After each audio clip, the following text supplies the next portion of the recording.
Hello everyone, मेरा नाम है शिवम पांडे और आज हम irrigation and water resource engineering subject में आप सभी का स्वागत करते हैं। आज का जो टॉपिक है वो है सेडिमेंट ट्रांसपोर्ट, जो कि हमने लास्ट क्लास में भी डिस्कस किया था। And then after discussing this sediment transport we will move on to the topic of canal design, जिसमें हम Kennedy's theory and Lacey's theory के बारे में देखेंगे और उनके डिफरेंसेस आदि देखेंगे। Let us now begin with this lecture here and the topic of this discussion today is the sediment transportation. Let us now see the numerical here. Channel 40 meter wide and 2.6 meter deep. Okay, so if I say the cross section is there, so this is what? This is the depth 2.6 meter and this is the channel. So it is 40 meters wide and the slope of it has a slope of 1 in 5000. The representative bed material size D65 is 0.64 mm and the mean diameter of the bed material is 0.38 mm. So this is the mean diameter. Manning coefficient जो value आपको दे रखी है that is given as 0.021. Okay. Neglecting the side friction, find the bed load that is transported by the channel in tons per day by Meyer-Peter equation. So using this equation you have to find out the how much bed load is transported by the channel. Considering B by D as large and tau c, that is the shear here, that is given as 0.075 D. So in this case, first of all we know that Meyer-Peter equation uses different parameters. So let us now see what is being given in the question first. The width of the channel is given as 40 meters, the depth of the channel is given as 2.6 meter and the slope is given as 1 in 5000. And also let us now see upon the representative bed material size, that is we also say this as what? Ks, okay, Ks. So D65 is equal to 0.64 mm, the mean diameter is given as 0.38 mm and the Manning coefficient is given as 0.021 and tau c is given to you as 0.075 D. So these are the values that have been given to you in this numerical. हम आगे बात करते हैं जो Meyer-Peter equation है that utilizes this formula here. This is the data that has been given to you. This is the data which has been given to you in terms of different parameters. Now the bed load transported, which is in kilogram per meter of the channel per hour, is given by this formula, that is Qs is equal to 4700 into tau b, okay, that is the bed shear that will be there, and dash upon n to the power of 3 by 2 minus tau c to the whole of power of 3 by 2. It will be in kilogram per meter per hour. तो यहाँ पे यदि आप देखें n dash and n, तो n dash and n, these are nothing but the Manning's coefficient which can be determined by the Strickler formula. Strickler's formula. Okay. So n is already known to you, that is given as what? 0.021. N dash you have to find it out. You will be seeing it in a few minutes. Now this tau b is equal to what? W into d into s, that is the density 1000 into 2.6, that is the depth of the water that is available in the channel, into the slope, that is 1 by 5000. So this tau b comes out to be 0.52 kilogram per meter cube. Next is the n dash value, that is the modified Manning's coefficient, that is equal to Ks ki power 1 by 6 upon 24. This comes out to be what?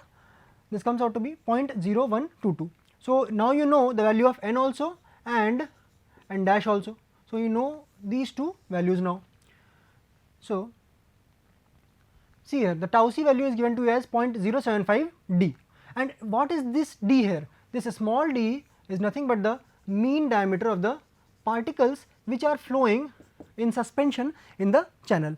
So this is the mean diameter, जो कि आपको कितना दे रखा था? It was given to you as 0.38 mm. So that is there. Tau c is equal to 0.075 into D, that is 0.075 into 0.38. This comes out to be 0.025 kilogram per meter square.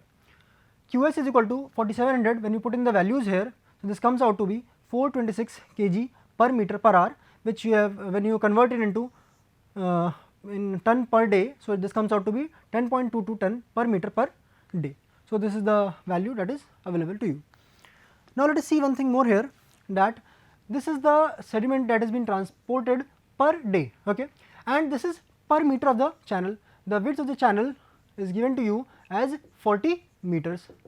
So when you convert it for the entire width of the channel, this is coming out to be 409 ton per day.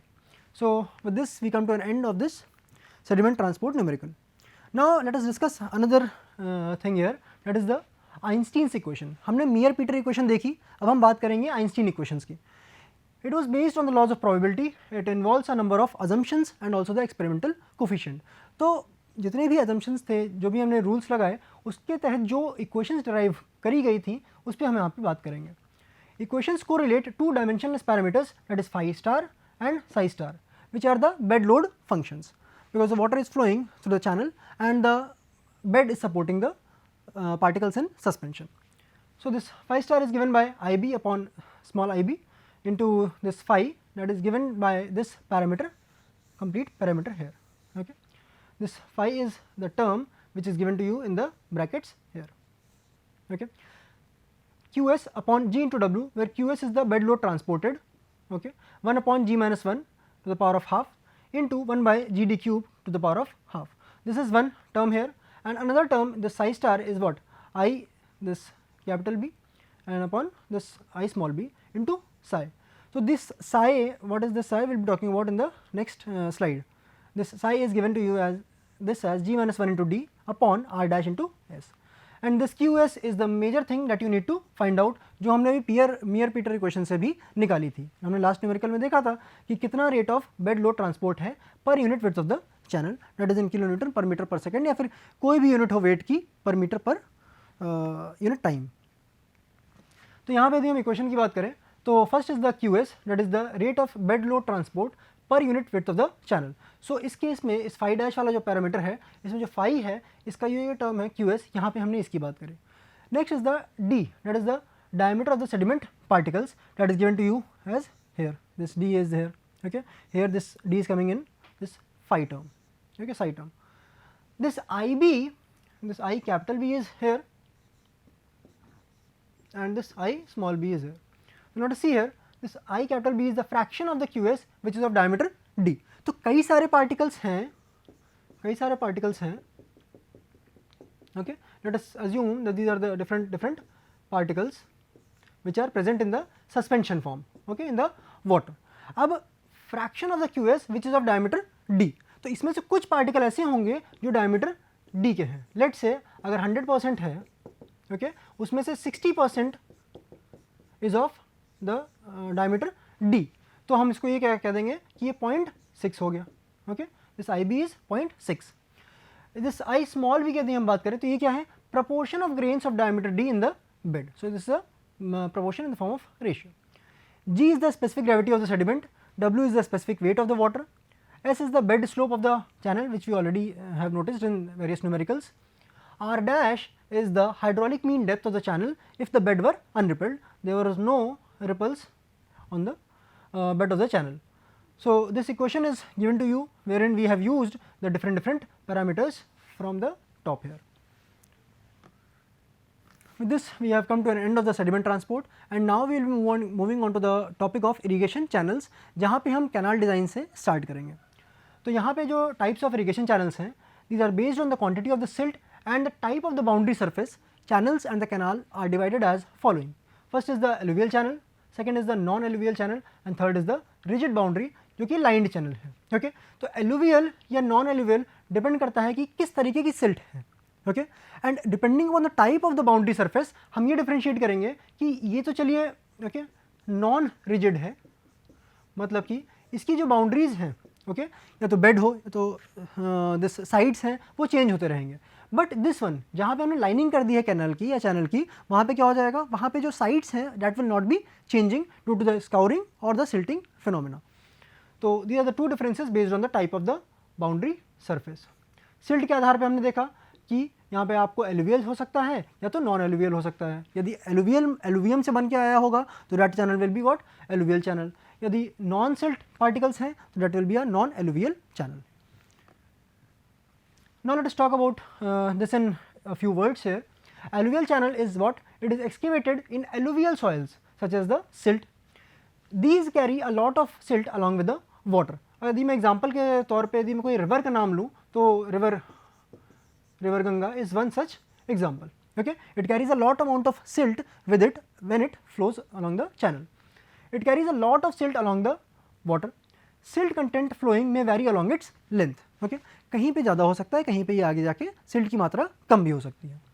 Non alluvial channels, इसमें क्या difference होगा? It is only different in this context. It is excavated in the non alluvial soil such as loam, clay, hard soil या तो rock या तो other different soils, but it is different from the silt. It is not silt. Second point, generally it does not have silting problem such as water, as the water can flow with the high velocities without danger of scouring of the sides and the bed of the channel. तो यहाँ पे बस एक difference और आपको देखने को मिला. पहली चीज़ तो कि यहाँ पे सिल्ट मौजूद है, यहाँ पे it is not the silt is not present here. Second thing, यहाँ पे सिल्ट है तो यहाँ पे स्काउरिंग एक्शन हो सकता है, सिल्टिंग एक्शन भी हो सकता है. बट इस केस में क्या होगा, अगर हार्ड सॉयल है या फिर हार्ड रॉक है तो इसमें क्या होगा, यहाँ पे there will no scouring action that will be possible. तो this is the difference between the alluvial and the non alluvial channels. So with this, there was one more topic, that was the rigid channel, which we will be discussing at the later end of this module. Canal design की बात करते हैं. That is, the canal is something which is supposed to carry the water. Okay? यदि मैं बात करूँ तो यदि मैं ट्रेपेजॉइडल सेक्शन लेके चलूँ तो कुछ इस तरीके का कैनाल आपको देखने को मिलेगा. यदि इसकी लेंथ की बात करें तो क्या होगा, कुछ पानी यहाँ से इस एंड से इस क्रॉस सेक्शन से दिस ए सेक्शन से बी सेक्शन की तरफ water will be moving, okay, or I would say the flow will be taking place in this direction, okay, in this stretch of the land. अच्छा, यदि मैं यहाँ पे बात करूँ this trapezoidal channel की, तो what will be there, this will be having some wetted parameter. अगर मैं कहता हूँ कि ये water level है तो ये जो है this portion is what, this is the wetted parameter, क्योंकि ये क्या है, यहाँ पे पानी यहाँ पे stored है, this is the wetted parameter. और कुछ यहाँ पे वेटेड एरिया भी होगा, दैट इज डिनोटेड बाय ए. इसी तरीके से यहाँ पे जो आप हाइड्रोलिक मीन डेप्थ की बात करेंगे, that will be equal to what, R is equal to A upon P. Okay, so these are the different terms that we will be using in the future course of this slides. Canal taking off from a river has to draw a fair amount of silt which flows in the river. Okay, so if I say that this is the river which is flowing, and if a canal takes off from this, okay, this is the river which is flowing in this direction. Let's say if the canal has to be drawn out to be taken to the fields here. Okay, okay, so this is there, and then one more shorter path, and then by the water course it is delivered to the fields. तो जो ये canal यहाँ से आया है, अब नदी में if in this river there is a silting problem or the silt is there, so the canal will also be getting the silt. तो कैनाल में भी क्या होगा, इस कैनाल का जो भी क्रॉस सेक्शन है, let's say trapezoidal cross section है, तो यहाँ पे भी क्या होगा, यहाँ पे भी there will be some amount of silt deposition which can take place. Okay, so that canal will also be taking out some amount of silt from the river. So this is the first point which is there. This silt is carried either on beds और it is in suspension. अब ये हो सकता है कि इस trapezoidal section में, this is the water, तो या तो वो सिल्ट जाके जमा हो जाएगी, जिसको हम क्या बोल देते हैं, silting problem, which you call it as silting problem, and there will be something that will be in suspension. तो ये सिल्ट जो सस्पेंडेड रहेगी, that is the silt in suspended form. तो सिल्ट इस तरीके से किसी भी चैनल में हो सकती है. Now let us see what is silting and what is scouring in different parameters. Silting is the accumulation of the large amount of silt in the channel. अब ये कब होगा, कब कहीं पे जाके सिल्ट रुक जाएगी in a channel, when will the silt be accommodated there. जब भी it will occur when the mean velocity of the flow in the canal is less than the critical velocity of the flow in canal. अच्छा, यहाँ पे आपको एक term देखने को मिला है क्रिटिकल वेलोसिटी, और आपको एक टर्म और देखने को मिला है, that is the mean velocity. तो क्रिटिकल वेलोसिटी को भी मैं बताऊंगा. अभी के लिए आप ये समझिए कि मीन वेलोसिटी जो है जब भी कम रहेगी क्रिटिकल वेलोसिटी से, तो that will B causing the silting. Second point यहाँ पे देखिएगा, it leads to the reduction in the storage capacity. Therefore, when the reduction of the storage capacity is there, then the less irrigated area will be there, or I would say that the area covered for irrigation will be lesser. Okay. Second point is the scouring action. Scouring action क्या है, erosion of the bed and the sides of the channel. ये कब होगा, जब इतना ज़्यादा friction generate हो जाए साइड्स में या बेड्स में कि वहाँ से पार्टिकल्स ही निकलना शुरू हो जाए. So that is the scouring action. When it will occur, when the mean velocity of the flow in the canal is greater than the critical velocity of the flow in a canal. तो मैं ये ज़रूर कह सकता हूँ कि अगर एक पर्टिकुलर वेलोसिटी से यदि वेलोसिटी ज़्यादा हो जाती है, सो उस केस में क्या होगा, scouring will take place, because friction जो फोर्स होगा पानी का वो बढ़ जाएगा और फ्रिक्शन फोर्स के कारण वो अलग अलग जगहों से सिल्ट को इकट्ठा करने लगेगी and then it will bring it in the water, तो वहाँ से स्काउरिंग एक्शन कॉज करेगा। इन केस एक particular velocity, let's say critical velocity VC है अगर, तो इससे यदि velocity of the flow in the canal if it is less, तो वहाँ पे क्या होगा, जो भी पानी बह रहा होगा उस कैनाल में, what will it do, it will deposit the sediments which are present in the water of the flow into the channel. तो जितने भी सिल्ट पार्टिकल्स होंगे वो कहाँ डिपॉजिट हो जाएंगे, वो डिपॉजिट हो जाएंगे आपके कैनाल में, so the silting will be occurring. तो ये डिफरेंस हो गया आपके सिल्टिंग और स्काउरिंग के बीच में। Okay, one more point is here, that is this point here, it leads to the scouring leads to the increase in the cross sectional area, its full supply depth decreases, okay, therefore it command much less area। इसको आप इस तरीके से समझ सकते हैं, अगर scouring की बात कर रहे हैं, लेट से कुछ इस तरीके का चैनल हुआ करता था, okay, now what will happen, some scouring take place in this region and in this region, मैं कहता हूँ चलो यहाँ पे भी बेड पे भी कुछ स्काउरिंग हो गई, this is the scouring part which I am talking about. Scouring हो गई तो ये क्या होगा, this area which was there now it is like this, तो यहाँ पे आप देख सकते हैं यदि एरिया A है और ये A डैश है, so this A dash has increased now, area यहाँ पे बढ़ गया है, its full supply depth decreases now, क्योंकि वाटर क्या है, वाटर का तो चलो फिक्स्ड डेप्थ था यहाँ पे, अब ये वाटर क्या करेगा, यहाँ अकोमोडेट करेगा, यहाँ अकोमोडेट करेगा और यहाँ पे अकोमोडेट करेगा, तो जो वाटर डेप्थ जो यहाँ पे होना चाहिए था इस लेवल पे, okay, it will now fall down to this level. So if I say the depth was y and depth is now y dash, तो यहाँ पे क्या होगा, y dash is less than y, so these are the two things that you can see here। तो यहाँ पे जो area है वो तो बढ़ा, बट जो फुल सप्लाई डेप्थ था वो कम हो जाएगा, इसके कारण जो है the area which is to be irrigated that will be very much lesser, तो जो हमारा पर्पज़ है कैनाल का वो डिफीट हो जाता है। तो इन दोनों में से कोई भी प्रॉब्लम अगर करती है तो our purpose of the canal will be defeated, so we have to take care of these two problems. तो इसीलिए हम क्या करते हैं, the channels in which neither silting nor scouring occurs are called the stable channels, जहाँ पे क्या होगा, यदि सिल्टिंग भी नहीं हुई और स्काउरिंग भी नहीं हुई, यानी कि जो क्रॉस सेक्शनल एरिया है उसमें कोई चेंज नहीं आया, यानी कि जो शेप ऑफ द चैनल है, शेप ऑफ द चैनल है उसमें भी कोई बदलाव नहीं आया, no changes take place, and when the change is not there then we can say that it is a stable channel, this is a stable channel। तो यहाँ पे हमने डिस्कस किया। अच्छा, अब मैं आपसे एक बात बोली थी कुछ देर पहले कि स्काउरिंग किस कंडीशन में होती है और सिल्टिंग किस कंडीशन में होती है। यदि वेलोसिटी किसी क्रिटिकल वेलोसिटी से ज़्यादा हो जाए तो वो आपका स्काउरिंग कर देता है, और यदि वेलोसिटी मीन वेलोसिटी यदि क्रिटिकल वेलोसिटी से कम हो तो आपका सिल्टिंग कॉज करेगा।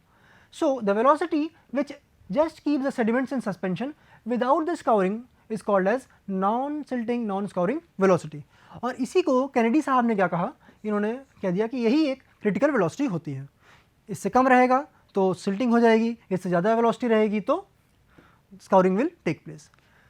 सो based on this theory what happened, many investigators have worked on determining this velocity, कि ये क्रिटिकल वेलोसिटी होगी कितनी, okay, there has to be some critical velocity based on the bed slope में भी, okay, based on the particles present on the in the water, okay, particles का जो भी diameter है let's say d, okay, and different other parameters।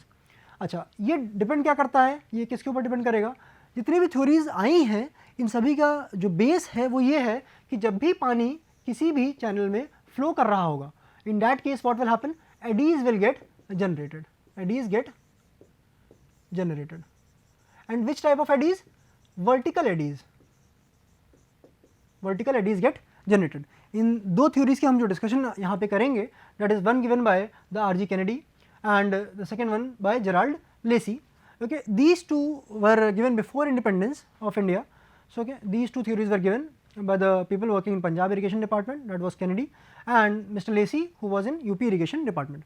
तो इन्होंने जो theory दी उन सभी का बेस ये था कि जब भी पानी फ्लो करेगा तो वर्टिकल एडीज जनरेट होंगी, उस वर्टिकल एडीज के जनरेट होने के कारण they will be the particles which will be in suspension and they will be either causing silting और they will be scouring.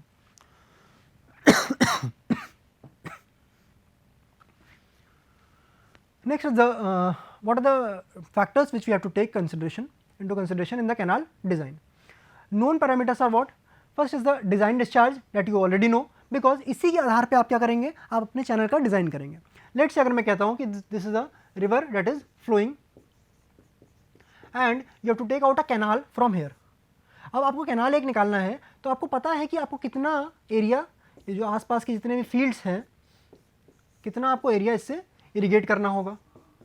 Okay, so you have to determine कि कितने discharge के लिए आप इस चैनल को बनाएंगे. So that is the design discharge.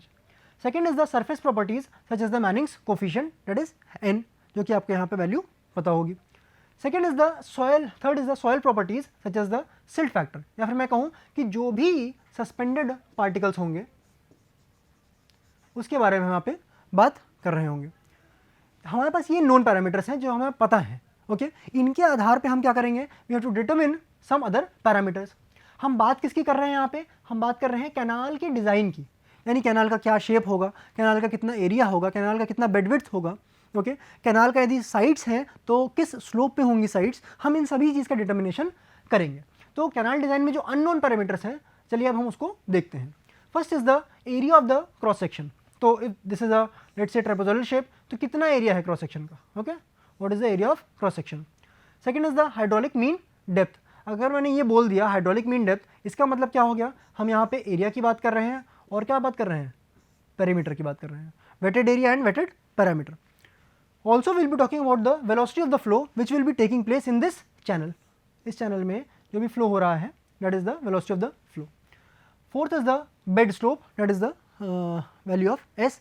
अब बेड स्लोप क्या है, अगर किसी एक इफ आई से दिस इज अ चैनल और ये किसी लेंथ 5 किलोमीटर तक अगर बह रहा है, okay, this channel is constructed for 5 kilometres, तो उस 5 किलोमीटर के लेंथ तक किस स्लोप पे पानी बह रहा होगा, that will be the bed slope.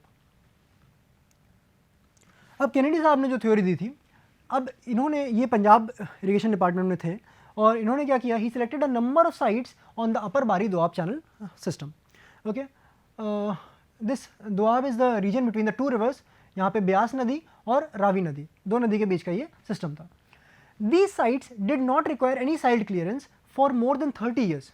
Okay, ये पॉइंट यहाँ पे क्यों इंपॉर्टेंट बैठता है, क्यों, क्योंकि देखिए जब इन्होंने पहली बार एक्सपेरिमेंट्स किए तो इन्होंने पाया कि अच्छा ठीक है, इसके आधार पे हम चैनल्स को डिज़ाइन कर सकते हैं. Okay, because these were the sites जहाँ पे इन्होंने देखा कि यहाँ पे तो कोई सिल्ट क्लियरेंस की ज़रूरत ही नहीं है, यानी कि ना तो यहाँ पे सिल्टिंग की प्रॉब्लम आई और ना ही तो यहाँ पे स्काउरिंग की सच इन्होंने कोई प्रॉब्लम देखी. तो यहाँ पे कोई सिल्ट क्लियरेंस ही नहीं था, तो सिल्ट क्लियरेंस की ज़रूरत ही नहीं पड़ी. तो यहाँ पे हम कह सकते हैं कि सिल्ट यहाँ पे डिपॉजिट नहीं हुई. तो यानी कि ये जो साइट्स थी वो बहुत ही अच्छी साइट्स थी. अच्छी साइट्स थी मतलब क्या हुआ, ये स्टेबल चैनल्स थे. स्टेबल चैनल मतलब क्या हुआ कि these are supposed to be flowing with the non silting and non scouring velocity. तो दी साइट्स, इन साइट्स पर उन्होंने एक्सपेरिमेंट किए और उसके हिसाब से फिर अपनी थ्योरी इन्होंने प्रपोज करी. And after that he concluded the following, that is first point is flowing water has to counteract some friction against the bed of the canal. मैंने आपसे पहले ही बताया कि यहाँ पे क्या होंगी, vertical eddies get generated.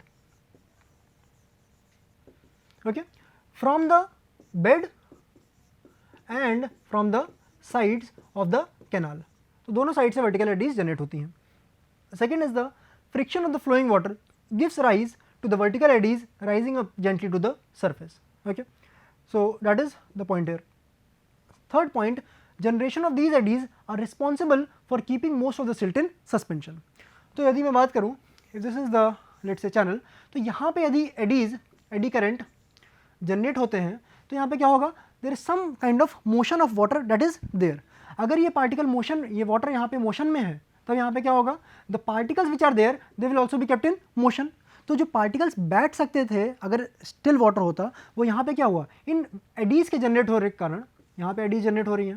Okay, यहाँ पे एडीज जनरेट हो रही हैं, तो इन एडीज के जनरेट होने के कारण क्या हो रहा है, जो पार्टिकल्स हैं वो यहाँ पे सस्पेंशन में रहेंगे. यदि ये पानी स्टेबल होता, रुका हुआ होता, तो क्या होता, सारी की सारी सिल्ट बैठ गई होती. पर चैनल में क्या होता है, पानी फ्लो कर रहा होता है, तो उस दौरान the water will be in, the water will keep the particles in suspension. तो केनेडी साहब ने जो अजम्पशन लिया था वो आप ध्यान से समझिएगा, उन्होंने सिर्फ और सिर्फ अजम्पशन लिया था कि जो बेड वाले पार्टिकल्स हैं सिर्फ और सिर्फ वहीं पे एडीज जनरेट हो रही हैं.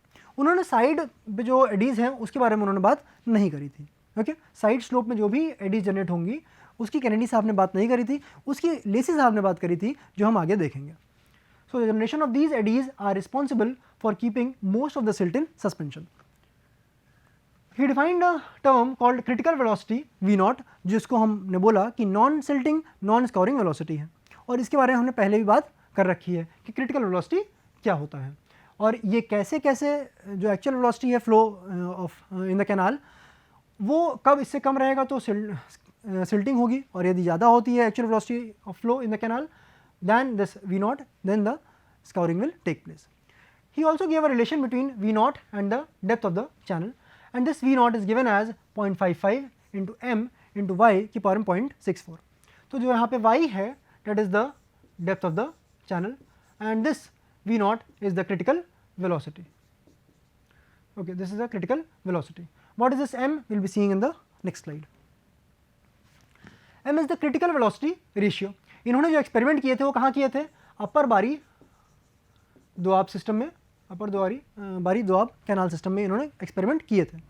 तो जो क्रिटिकल वेलोसिटी रेशियो है ये डिपेंड करता है किसके ऊपर? Critical velocity for that area that we are talking about.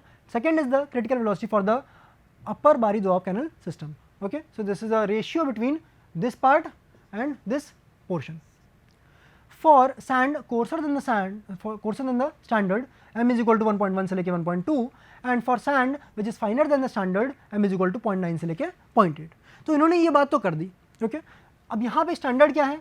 These are the silt which is carried by the North Indian rivers. तो ये स्टैंडर्ड हो गया, ये इन्होंने यहाँ पे स्टैंडर्ड माना था। Okay, so for anything you can consider like this. अब इसके क्या एडवांटेजेस हो सकते हैं, क्या डिसएडवांटेज हो सकते हैं, क्या फ्लॉज हैं, इसके बारे में हम नेक्स्ट क्लास में डिस्कस करेंगे। Thank you for today and will be discussing the Kennedy's theory in detail in the next class and also the Lacey's theory. Thank you.